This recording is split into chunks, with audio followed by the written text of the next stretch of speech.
Hey guys, Ryan again at Ground Control. I'm here with Brian, one of my teammates. He's a purple belt here at Ground Control as well.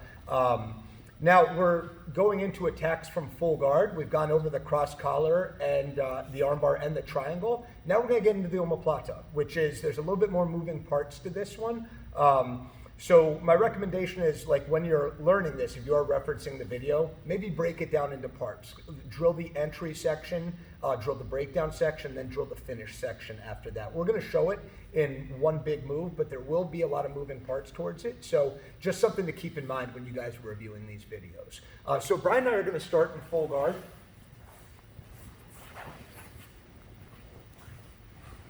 So I have my guard locked up. And now, before I do the omoplata, I want to go and establish my grips. The first grip I'm going to go is a sleeve grip. I go cat's paw on the same side is my preference. And then I like to get a cross collar grip on the other side. Not as deep as we did with the cross collar choke, but certainly up towards the collarbone. I don't want to be too low because that's not going to control enough of his upper body. If you need to, just do a slight bump to bring him towards and get nice and deep. And when he regains his posture, then we've got the nice grip established.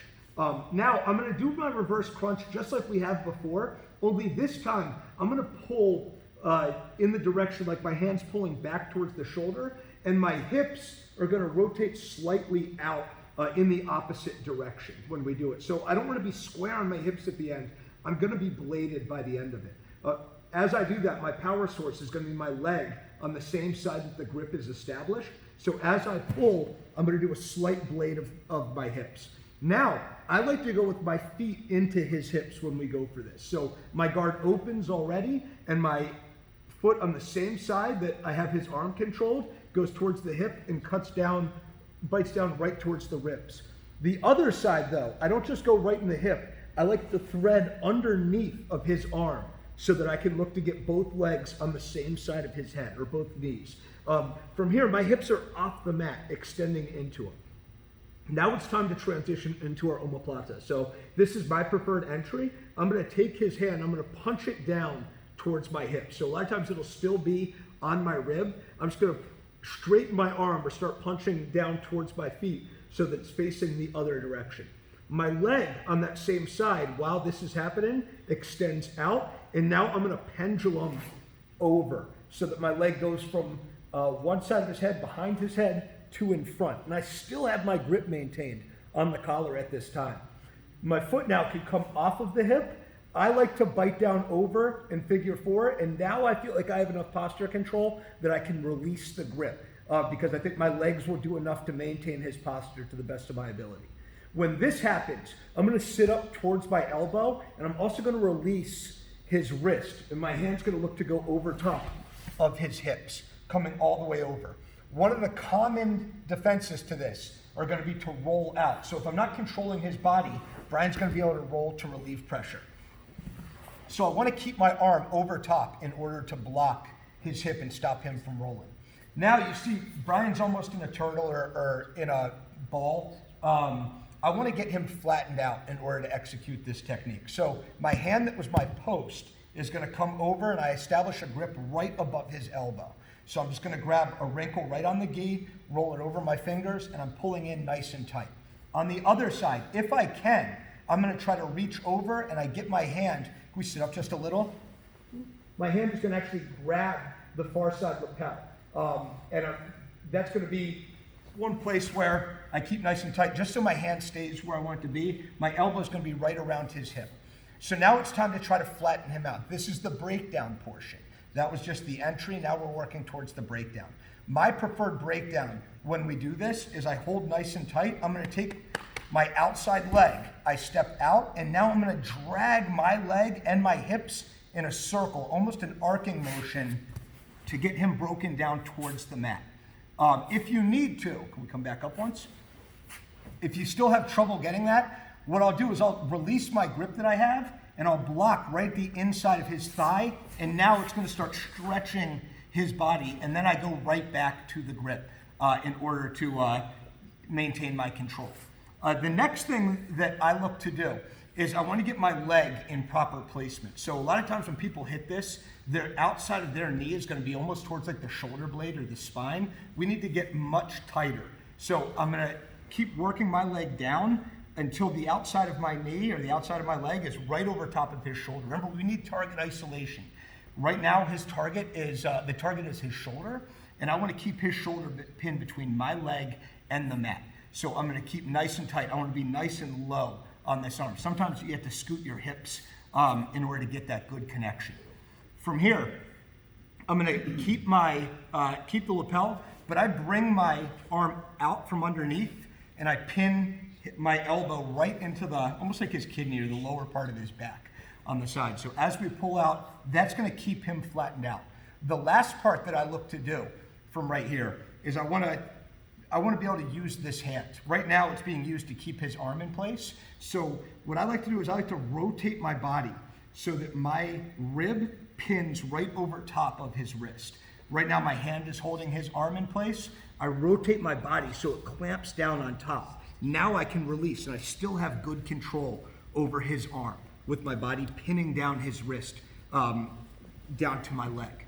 Okay, the next part, I take my free hand and I like to go right towards the collar so my fingers enter right at the tag and I look to close off my elbow right at my ribs. This next part is going to be the finish, and this is a part that a lot of times people rush through. We want to make sure that we don't do that. We want to just recognize that there's two directions that we're going to be moving at the same time. It's not me driving my hips linear. A lot of times you'll see people from right here raise their hips up, and you see at some point Brian might tap, but that's a lot of space or a lot of ground that I need to cover in order to do that. We want to shorten that distance of movement to prevent him from being able to escape. So as I'm holding down, the first thing I want to focus on is my leg.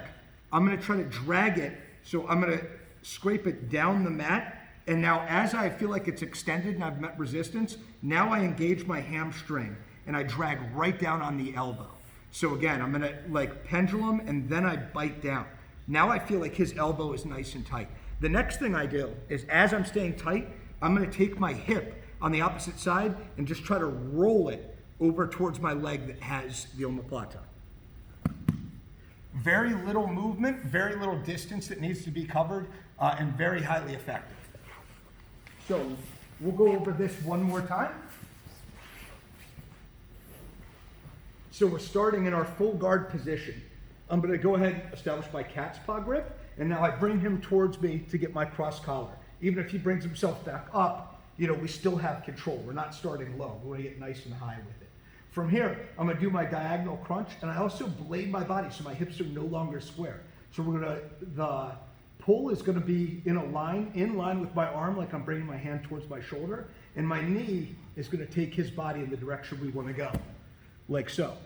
Right now, you see I'm squared towards my hips. I want to rotate so that I'm bladed, and I'm down almost on like my cell phone pocket rather than my wallet pockets when we do this. Now I go feet into the hips. So my bottom leg, like we talked about before, is going to come underneath his arm, pinching upward. My top leg is going to go foot towards the hip as I'm lifting my hips off the mat, and I pinch my knees together.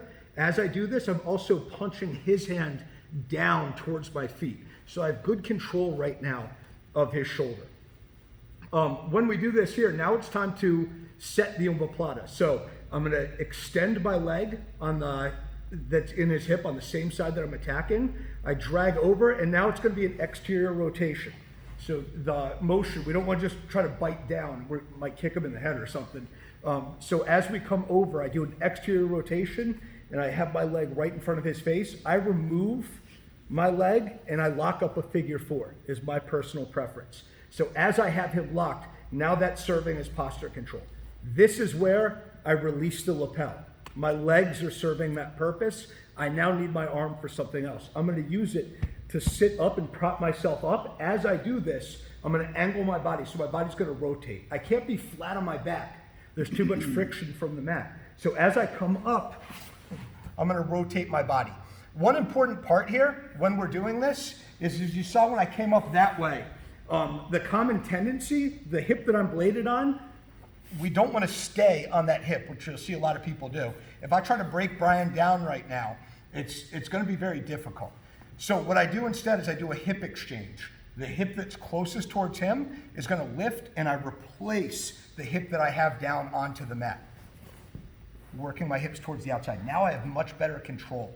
My hand that was on the mat comes and serves to control his arm and keep it in place. Now it's time for the breakdown.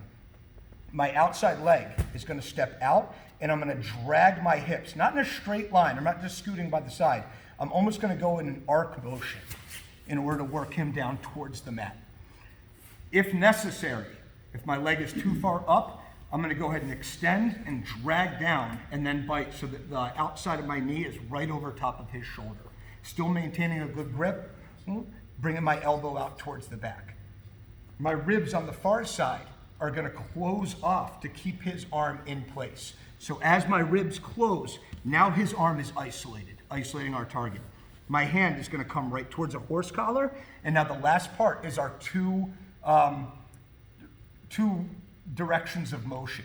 So the first one is going to be my leg extending away and then hamstring curling. My calf should catch right at his elbow, almost like I'm trying to tuck it underneath my other leg. On the other side, as I stay nice and tight, I'm almost going to go like a rainbow, pulling my hip on the far side over top so it's pointed into the same direction.